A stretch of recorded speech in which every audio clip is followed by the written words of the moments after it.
টান টান উত্তেজনার পালা শেষ।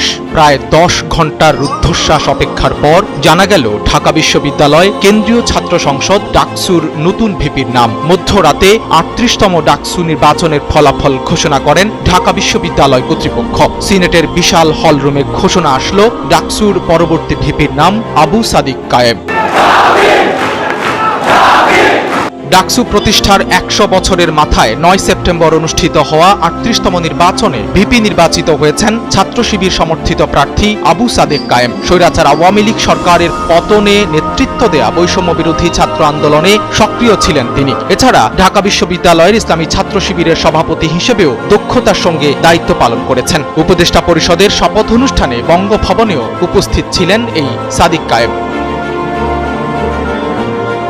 বিভিন্ন দল ও স্বতন্ত্র মিলে মোট 10 জন প্রার্থী ভিপি পদে ডাকসুর নির্বাচনে অংশগ্রহণ করেছেন। এবারের নির্বাচনে 39,874 ভোটারের মধ্যে ছাত্রী 18,959 জন এবং ছাত্র 20,915 জন। কেন্দ্রীয় সংসদে 28টি পদের বিপরীতে প্রতিদ্বন্দ্বী প্রার্থীর সংখ্যা ছিল 471 জন। তাদের মধ্যে পুরুষ প্রার্থী 409 জন ও নারী প্রার্থী 62 জন। 14টি গণনা মেশিনে 8টি কেন্দ্রে হয় ফল ঘোষণা। নবাব নওয়াব আলী চৌধুরী সিনেট ভবন থেকে এই ফল ঘোষণা করা হয়েছে।